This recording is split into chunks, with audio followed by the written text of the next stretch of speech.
Hello students. In this discussion we shall look at law of returns. Law of returns. Returns means how much we get back, right? So we are all engineers and we know that there is production function. What is production function? It can be an equation, table or graph which specifies the maximum quantity of output which can be obtained with the each set of inputs. So for producing anything in an industry, you require land, you require machines, you require labor, manpower, you require money. Okay, so you require material. These are the various inputs or factors. The input is any good or service that goes into production, and an output is any good or service that comes out of production. Okay, you know what is input and what is output now. The concept of production function stems from the following two things. Two things are there to be considered. That is the state of technology. So there is no much change in the state of technology. Okay. So technology remains same. Otherwise what happens, if there is improvement in technology, then definitely the output changes. Any change in the technology may alter the output.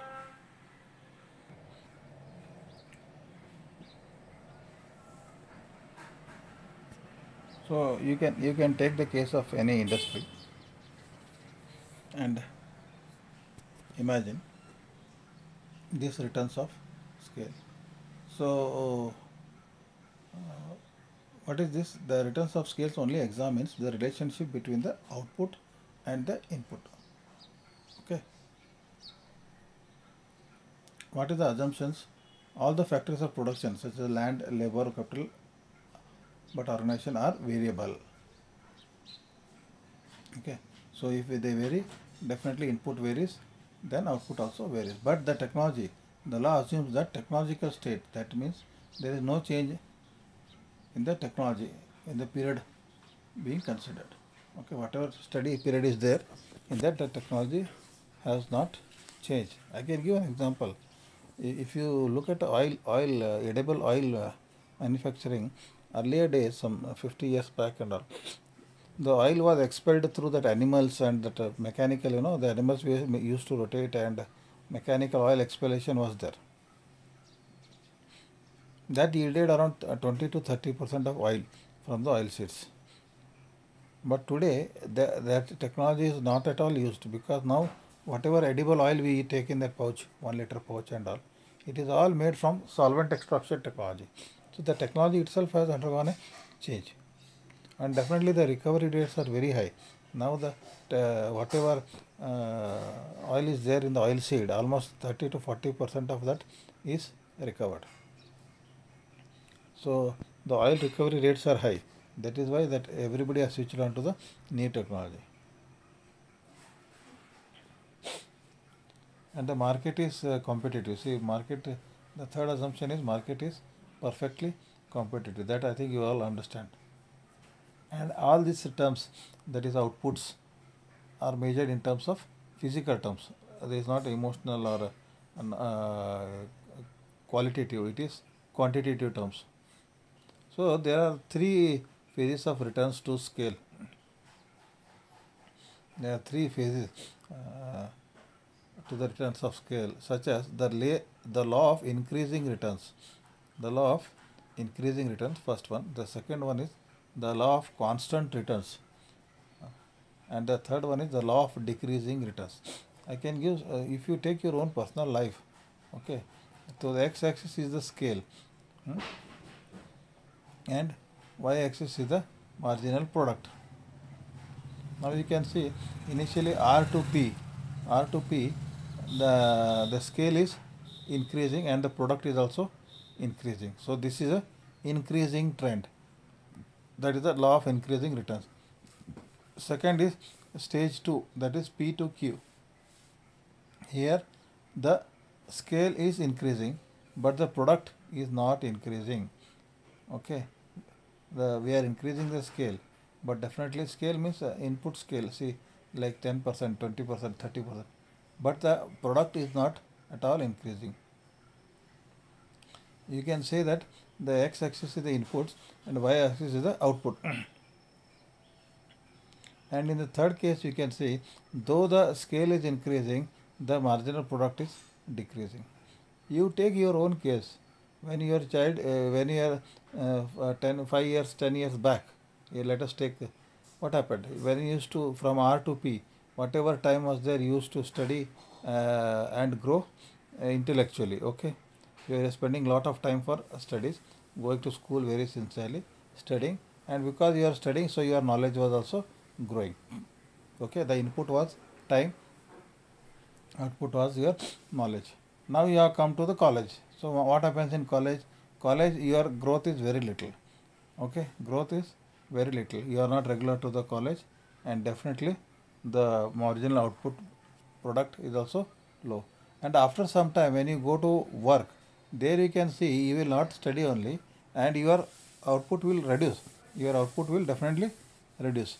Even physically, if you take physically, when you are when kids are born, they eat for some 20 years, they grow. A child from birth till from 20 years, it keeps on growing physically. Okay, physically, I'm now talking physically. The same amount of food we are having. Then from 20 to 40 years, then what happens? There is no growth. Whatever fixed height, weight, this is there, that remains. And after 40 to another next 60 years, what happens? There is a degrowth. That is the law of decreasing returns. You get developed diseases, you reduce, you have health issues, all these kind of things. Got it? This is the simple explanation for the law of returns to scale. This you can see from the graph I have shown. And there are reasons specified for that. Okay, there are reasons specified. Now RS is returns to scale curve. The curve for RP first one. That RP segment is for increasing returns to scale. That which both are growing. X is also growing, Y is also growing. Input is growing, output is also growing. Then comes RPQ. Here the segment is constant returns to scale. And the last QS, you can see that segment, that is decreasing returns to scale. So this is about returns to, this happens with most of the industries. Now you can see in the figure, first is the increasing returns to scale. So due to this stage, the firm enjoys various internal and external economies, such as dimensional economy, economies flowing from indivisibility, economies of specialization, technical economies, managerial economies, and marketing economies. Economies simply mean advantage to the firm. Due to these economics, the firm realizes increasing returns to scale. So Marshall explains increasing returns in terms of increased efficiency of labor and capital in the improved organization with the expanding scale of output and employment factor in it. So what happens when you are, suppose when the initial industries are set up, the new product comes into the market, what happens? Then what will happen? You will find that you are the specialist in that, you are technically competent in that, your managers and people are working properly, market is behaving properly, and thus there is increasing returns to the scale. This is the beginning phase. Now comes the constant returns to scale. During this stage, the economies accrued during the first stage start vanishing and the diseconomies arise. Earlier we had all economies, now you start diseconomies, and whatever good things were there, they start vanishing. As I told you, have come to college now. Diseconomies refers to the limiting factors of the firm's expansion. Emergence of diseconomies is a natural process when a firm expands beyond a certain stage. So whatever, even some firms expand, but there should be demand. Na? Instead of simply there is no demand and you keep on expanding, then you will return to the go to the second stage. In this stage, too, the economies and diseconomies of scale are exactly balanced over a particular range of output. So what happens? The first you enjoyed the economies, different economies, and definitely because of the economies you have grown. But now the economies and diseconomies, the economy starts vanishing and diseconomies start emerging, and now there is a proper balance. That is why you have got a constant returns to scale. When a firm is at constant returns to scale, an increase in all inputs leads to a proportional increase in output, but to some extent. So whatever input is increasing, the output is also increasing, but it is proportionate. That is called a linear or homogeneous of the first degree. Okay. And the last stage, important stage is here the stage 3, there is a diminishing returns to scale.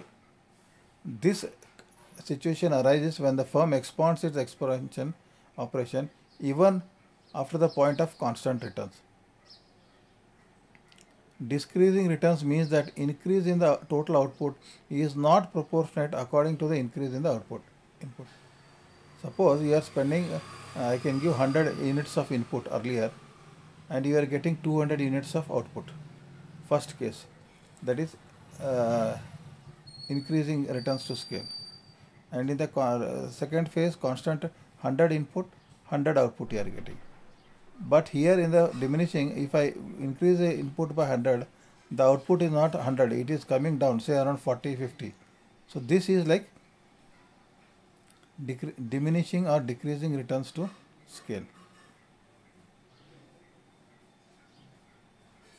The decreasing returns means that the increase in the total output is not proportionate according to the increase in the input. Because of this, the marginal output starts decreasing. Important factors that determine diminishing returns are marginal inefficiency, managerial inefficiency, and technical constraint. See, two things are very important in any industry.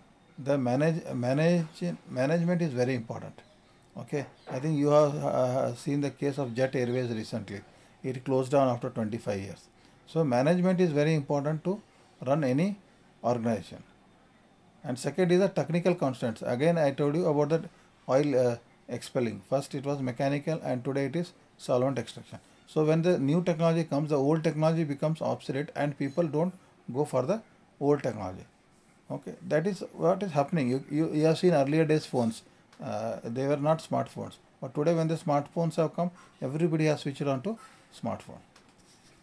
So this is how the market behaves.